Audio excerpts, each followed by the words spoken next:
Hello बच्चों, let's read this question. So this question says forces can change the direction of a moving body. ठीक है, explain with the help of some example. ठीक है, हमें क्या बताना है, किसी एग्जांपल के हेल्प से इसको हमें यहाँ पर एक्सप्लेन करना है. ठीक है, तो चलिए इस क्वेश्चन को अब हम क्या करते हैं, स्टार्ट करते हैं. तो देखिए बच्चों, इस क्वेश्चन का की कॉन्सेप्ट आप क्या लिख सकते हैं, the key concept of this question. Forces लिख लीजिए, क्या लिख लीजिए, फोर्सेस को हमें देखिए यहाँ पर डिफाइन करना है. ठीक है, फोर्स होता है क्या, फोर्स देखिए आपकी वेक्टर क्वांटिटी. फोर्स क्या होता है, आपकी vector quantity. Force is define as the mass times acceleration. किसके इक्वल डिफाइन करते हैं हम, this is define as the mass times acceleration. Force क्या है, आपकी वेक्टर क्वांटिटी है. ठीक है, एक्सेलरेशन क्या है, एक वेक्टर क्वांटिटी. मास क्या है, स्केलर क्वांटिटी. इन दोनों का प्रोडक्ट भी क्या है, आपका एक वेक्टर क्वांटिटी के इक्वल आता है. ठीक है, अब देखिए यहाँ पर बोला गया कि देखिए फोर्स आपका क्या है, वेक्टर क्वांटिटी. तो वेक्टर क्वांटिटी में क्या होता है, इट विल हैव मैग्नीट्यूड. एक क्या होगा, इसके पास मैग्नीट्यूड होगा.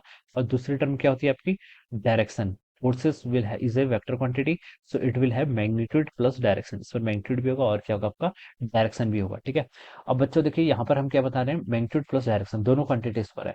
अगर हमसे बोला गया कि force can change the direction of a moving body, explain with the help of some example. ठीक है, अब बच्चों इसको एग्जांपल आप क्या ले सकते हैं, देखिए जैसे कोई आपका चार्ज पार्टिकल है, कोई आपका देखिए कुछ मैग्नेटिक फोर्स. देखिए कोई चार्ज पार्टिकल अगर किसी एक रीजन ऑफ मैग्नेटिक फील्ड में आता है, ये मान लीजिए कोई चार्ज पार्टिकल है, इसके पास वेलोसिटी ऐसे v इस डायरेक्शन में है. ठीक है, और मैग्नेटिक फील्ड क्या है, आपका मैग्नेटिक फील्ड आपका स्क्रीन के परपेंडिकुलर है. तो इस पर जो फोर्स लगेगा वो किस डायरेक्शन में लगेगा. ठीक है, मान लीजिए चार्ज आपका पॉजिटिव है. ठीक है, तो इस पर जो फोर्स लगेगा वो इस डायरेक्शन में लगेगा. तो इसके कारण देखिए ये क्या करने लग जाएगा, आपका ऐसे मूव करने लग जाएगा.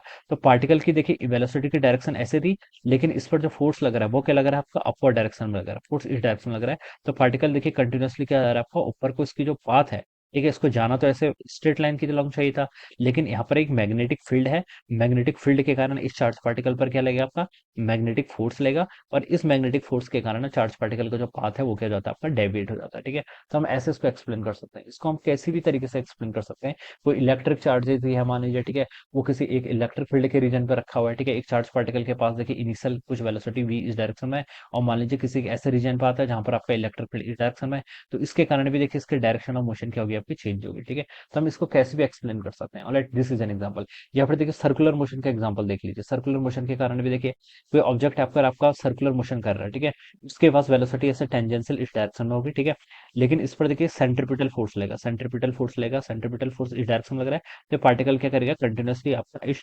सर्कुलर मोशन में मूव करेगा. सर्कुलर मोशन तो हमें पता है क्या होता है, एक आपका यहाँ पर हर इंस्टेंट पर इसकी क्या होगी, आपकी वेलोसिटी चेंज होगी, क्योंकि डायरेक्शन ऑफ मोशन तो हर इंस्टेंट पर चेंज हो रही है. तो हम बता सकते हैं वेलोसिटी क्या होगी, आपकी चेंज होगी. ठीक है, so this all are the examples of the forces which can change the direction of motion of an object. Okay, तो ये सारे क्या हो जाएंगे, इसके यहाँ पर से एग्जांपल्स हो जाएंगे, and this would be the answer of this question. Okay, so I hope you all understood this concept. All the best and thank you so much.